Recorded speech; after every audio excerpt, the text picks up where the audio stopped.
Don't explain your philosophy. Embody it. It is the obvious which is so difficult to see most of the time. People say it's as plain as the nose on your face. But how much of the nose on your face can you see, unless someone holds a mirror up to you? I have studied many philosophers and many cats. The wisdom of cats is infinitely superior. A foolish consistency is the hobgoblin of little minds. They say philosophers and wise men are indifferent. Wrong. Indifference is a paralysis of the soul, a premature death. Dogs and philosophers do the greatest good and get the fewest rewards. An honest religious thinker is like a tightrope walker.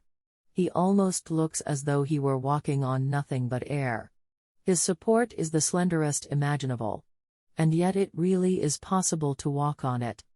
Many men talk like philosophers and live like fools. The truth, he thought, has never been of any real value to any human being. It is a symbol for mathematicians and philosophers to pursue.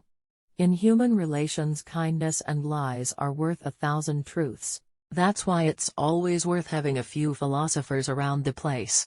1 minute it's all is truth beauty and is beauty truth, and does a falling tree in the forest make a sound if there's no one there to hear it, and then just when you think they're going to start dribbling one of them says, incidentally, putting a 30-foot parabolic reflector on a high place to shoot the rays of the sun at an enemy's ships would be a very interesting demonstration of optical principles.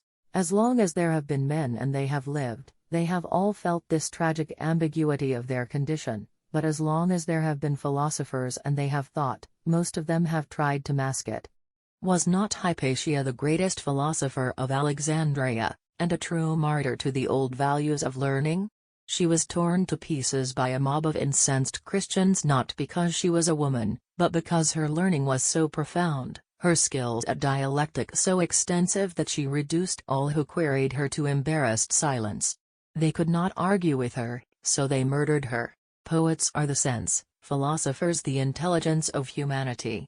The theistic philosopher has a tendency to devalue insufficient worldviews, ideologies, and quite often common sense for the greater good, and in such cases, one should not be discouraged when seen as a bad guy.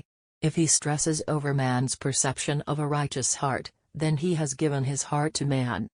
Elric knew that everything that existed had its opposite. In danger he might find peace. And yet, of course, in peace there was danger. Being an imperfect creature in an imperfect world he would always know paradox. And that was why in paradox there was always a kind of truth. That was why philosophers and soothsayers flourished. In a perfect world there would be no place for them.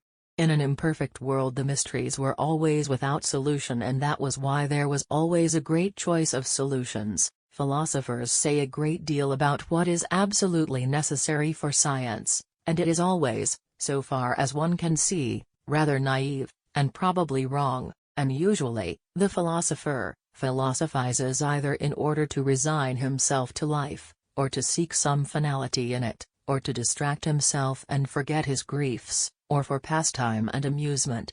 It has been a long time since philosophers have read men's souls. It is not their task, we are told. Perhaps. But we must not be surprised if they no longer matter much to us.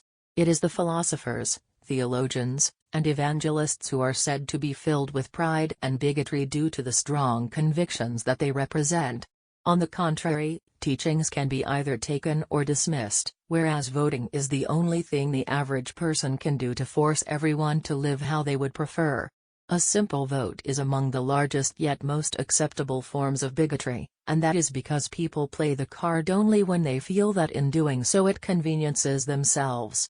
Some philosophers can't bear to say simple things, like suppose a dog bites a man.